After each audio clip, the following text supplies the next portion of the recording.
Airport पे को पूरी कैबिनेट आ गई है भाई, देख लो यार। मोदी जी का जलवा ही अलग है, इंडिया का जलवा ही अलग। मालदीवियन प्रेसिडेंट मोहम्मद मोइजू खुद लेने आए, पूरी की पूरी कैबिनेट साथ लेके आए, विद द एंटायर कैबिनेट। भाई ये है इंडिया ने अपना वो जिसे कहते हैं ना प्रेशर डाला है।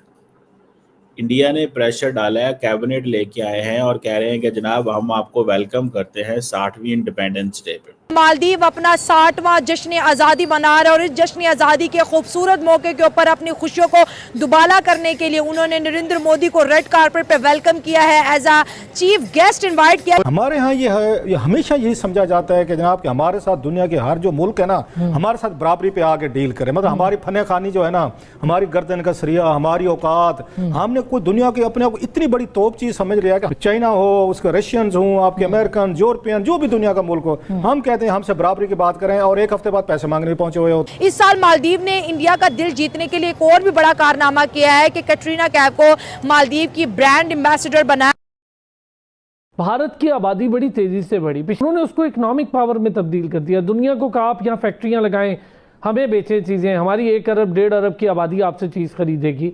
उन्होंने उसको इकोनॉमिक पावर में तब्दील। पहले कहते थे इंडियन फौजियों को यहाँ से निकालो, अब मैरीटाइम सिक्योरिटी पे मालदीव्स काम कर रहा है। ठीक है जी, अब पीपल टू पीपल एक्सचेंज भी जो है वो बेहतर हो गया। इंडिया के रिलेशंस आज के नहीं बल्कि डेकेड्स। तो दोस्तों, जैसा कि पता है कि पीएम मोदी इस समय है मालदीव के दौरे पर और मालदीव में भव्य स्वागत हुआ है पीएम मोदी का। और जो मोइजू बाइकॉट इंडिया के नारे लगवाता था अपने देश के अंदर, वही मोइजू पूरी कैबिनेट को साथ में लेकर के सर झुकाए हुए भीगी बिल्ली की तरह एयरपोर्ट पर पीएम मोदी का वेलकम करने के लिए पहुंचा। और ये सब देख के पाकिस्तान के होश उड़ गए, क्योंकि उनको लगता था कि इंडिया जो है वो अब मालदीव से पूरी तरीके से आउट हो चुका है। लेकिन ये खबर सुन के पाकिस्तानियों की जो है वो नींद उड़ गई। आइए देखते हैं। वज़ीर आज़म नरेंद्र मोदी जो हैं वो मालदीव्स पहुंच गए हैं और वहाँ पे मोइजू साहब जो हैं, वहाँ पे जो सदर मालदीव्स हैं, वो उनको खुद एयरपोर्ट पे लेने आए हैं। ये देखिए कैसी इंटरेस्टिंग चीज़ है। ये वो जिसे कहते हैं ना राजनीति, पॉलिटिक्स, ये सारा कुछ जो है वो किस तरह चलता है। अब आप इमेजिन कर लें इस चीज़ से कि मोदी साहब अपने ऑफिशियल ट्रिप पे पहुँचे हैं वहाँ पे और मालदीवियन प्रेसिडेंट मोहम्मद मोइजू खुद लेने आए, पूरी की पूरी कैबिनेट साथ लेके आए, विद द एंटायर कैबिनेट। भाई ये है इंडिया ने अपना वो जिसे कहते हैं ना प्रेशर डाला है। इंडिया ने प्रेशर डाला है, कैबिनेट लेके आए हैं और कह रहे हैं कि जनाब हम आपको वेलकम करते हैं 60वीं इंडिपेंडेंस डे पे। उसने भाई इनको पहले इनसे की लड़ाई, बाद में मुलाकातें और जफियां चल गई। और पहले क्या था, पहले उन्होंने कहा जनाब सॉरी, आप जनाब मैं चाइना जा रहा हूँ। India did realise this thing. उन्होंने कहा यार ये तो कुछ करने की ज़रूरत है। ठीक है, और करने की क्या ज़रूरत है यार, पैसा फेंको मालदीव्स के अंदर। इंडिया ने अच्छे भले पैसे फेंके और मालदीव्स का जो एजेंडा है वो भी ठीक हो गया। इंफ्रास्ट्रक्चर डेवलपमेंट भी हो गई है, इकोनॉमिक कोऑपरेशन भी है, ट्रेड में भी कहते हैं बेहतरी हो गई, मैरीटाइम सिक्योरिटी अब ठीक हो गई। पहले कहते थे इंडियन फौजियों को यहाँ से निकालो, अब मैरीटाइम सिक्योरिटी पे मालदीव्स काम कर रहा है। ठीक है जी, अब पीपल टू पीपल एक्सचेंज भी जो है वो बेहतर हो गया।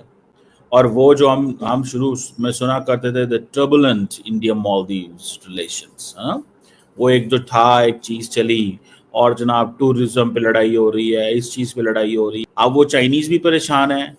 अब वो चाइनीज़ के साथ बेसिकली हाथ कर दिया मालदीव्स ने कि मालदीव्स जो है वो तो था चाइना के पास चला गया और कहा कि भाई साहब हमें जो है वो अपने गले लगा लो, because Narendra Modi is exploiting Maldives India relations. So वो जो ट्रेडिशनल चीज़ें थी, जो मोहम्मद नशीद वगैरह जो थे, वो जो इंडिया फर्स्ट पॉलिसी लेते थे, इंडिया फर्स्ट, नशीद ने इसने आके मौजू ने कहा नहीं, they will not be an India first. तो वो इंडिया आउट नारे लगे। देखें इंडिया की ये रेलिवेंस है मालदीव्स के अंदर कि इंडिया आउट के नारे लगने शुरू हो गए वहाँ पर। ठीक है, तो इस चीज़ को उन्होंने समझा। उन्होंने कहा नहीं यार ये जो है ना, इसको थोड़ा सा हमें रियलाइज़ करना पड़ेगा, we will have to make it sure. ठीक है, कि चीज़ें जो है ना वो किस तरह करनी है, कैसे करनी है या क्या बनाना है इसका। तो मुझे ये लगता है व्हाट आई अंडरस्टैंड कि जो नरेंद्र मोदी हैं उन्होंने इस चीज़ को अंडरस्टैंड किया कि जितना पैसा देना है तुम मालदीव्स में दो और मालदीव्स की लॉयल्टी ले लो। और वो उन्होंने बहुत हद तक लॉयल्टी वगैरह ले ली, उन्होंने सारा कुछ चीज़ें उनके हक में आ गई। अब मालदीव्स ने उनको कह दिया कि जनाब ठीक है, आप आए हमारे पास, हम आपको चीफ गेस्ट भी बनाते हैं। और अब वो क्या मालदीव्स इंडिया का एजेंडा पाकिस्तान पे फॉलो करेगा, ये भी एक सवाल है। क्योंकि इंडिया की जो कमिटमेंट्स हैं या इंडिया की जो होती है ना, जब इंडिया पूरा पैकेज देता है किसी मुल्क को, उसमें ये तो होता है कि ठीक है तुम चाइना से भी पीछे हटो, तुम डेवलपमेंट भी तुम्हारी करते हैं, तुम पाकिस्तान को भी गालियां दो, तुम सारा कुछ करो। बहरहाल इस चीज़ में अगर आप ये देखें कि जो मौजू साहब हैं उनकी जो फाइट है अगेंस्ट ड्रग ट्रेड और उन बाकी चीज़ों के अंदर, उसमें इंडिया कहता है जी हम आपकी मदद करेंगे, हम इसके खिलाफ हैं, हम भी ड्रग्स के खिलाफ हैं। हालांकि ड्रग्स एक दूसरे इनके दोनों मुल्कों में ही आती हैं। पाकिस्तान तो या अफगानिस्तान तो वहाँ ड्रग थोड़े भेजेगा वहाँ पे, ठीक है जी। तो ये बहरहाल ये अरेबियन सी के अंदर क्या होता है, कैसे। अब इंडिया कहता है जनाब आपके यहाँ ड्रग्स हैं, हमारी इंडियन जो नेवी है आपकी मदद करेगी। इसका मतलब क्या, इंडिया बेसिकली इन चीज़ों में इन तमाम मुल्कों की हेल्प करता है, कैपेसिटी बिल्डिंग करता है। छोटे मुल्क हैं, रिसोर्सेज नहीं है, इंडिया कहता है आओ मैं तुम्हारी मदद करता हूँ। Second, terrorism and radicalisation. जैसे फॉर एग्जांपल इंडिया के साउथ में इस्लामिक स्टेट की प्रेजेंस पाई गई और श्रीलंका में अटैक वगैरह हुआ था, तो वो समझते हैं वो जो टेररिज्म एंड रेडिकलाइजेशन। बेसिकली तो ये जो टेररिज्म एंड रेडिकलाइजेशन है ये मुस्लिम डी रेडिकलाइजेशन की बात करते हैं। बाकी अगर किसी और फेथ के अंदर रेडिकलाइजेशन हो तो वो समझते हैं ये रेडिकलाइजेशन नहीं है, ये मुस्लिम रेडिकलाइजेशन की बात करते हैं। और भी तो फेथ्स के अंदर रेडिकलाइजेशन हो सकती है, लेकिन नहीं, उसकी नॉर्मली कोई बंदा बात भी नहीं करता और वो है भी नहीं है। अब इंडिया को प्रॉब्लम यह है कि इंडिया ने सबको तो बीच में डाल लिया, बांग्लादेश को भी डाल लिया। अब बांग्लादेश इंडिया के लिए इरिटेंट है, लेकिन क्या करें फिर। आपको सुनने में आ रहा है कि म्यांमार और ओमान को भी इसमें डालना चाहते हैं, तो वो पाकिस्तान को बाहर रखना चाहते हैं। और अगर वो अफगानिस्तान को फॉर एग्जाम्पल डाल दें बीच में, किसको डाल दें, अफगानिस्तान को। अच्छा, अफगानिस्तान को डाल दें और पाकिस्तान को बाहर रखेंगे तो फिर भी समझ नहीं आती।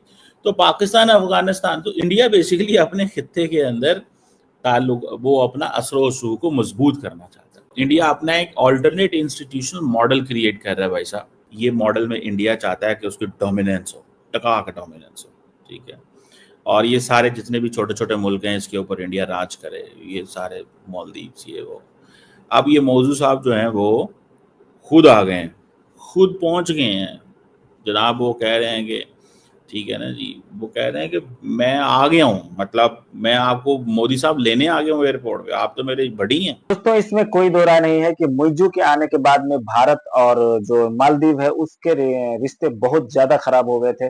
खास करके मुइज़्ज़ू ने जो इंडियन आर्मी के ऑफिसर्स थे मालदीव के अंदर, जब उनको वापस भेजा तो उसके बाद में तो रिश्ते और ज्यादा खराब हो गए। फिर इंडिया ने बायकॉट किया, लक्षद्वीप का उस बीच में जो है वो उसको प्रमोट किया पीएम मोदी ने, तो मालदीव को और भी ज्यादा मिर्ची लग गई। लेकिन जिस तरह से भारत के लोगों ने सपोर्ट किया गवर्नमेंट का, और जिस तरह से टूरिज्म के हवाले से मालदीव को भारी नुकसान पहुंचाया, इंडियंस ने टिकट कैंसिल कर दी, होटल की बुकिंग कैंसिल कर दी और बहुत सारी फ्लाइट जो है वो कैंसिल हो गई मालदीव जाने के लिए। तो उससे एक बहुत बड़ा झटका लगा मालदीव को, और जैसे ही उनके जो टूरिज्म है उसके ऊपर जैसे ही नुकसान आया, तुरंत मालदीव ने सरेंडर कर दिया और उन्होंने खुद पीएम मोदी को बुलाया। और जिस तरह से उन्होंने वेलकम किया, भारत माता की जय, वंदे मातरम के नारे लग रहे थे मालदीव के अंदर, और मोइज़्ज़ू की शक्ल देखने वाली थी, पीछे हाथ बांधे वो खड़ा हुआ था। और अब इसमें मोइज़्ज़ू करे तो क्या करे, बिना भारत के तो उसकी इकोनॉमी ही डिस्ट्रॉय हो गई थी। अब फिलहाल पीएम मोदी वहां पे गए हैं, तो उम्मीद यही की जा रही है कि जो भारत और मालदीव के रिलेशन डिस्ट्रॉय हुए थे पास्ट में, वो अब शायद रिस्टोर हो जाएं।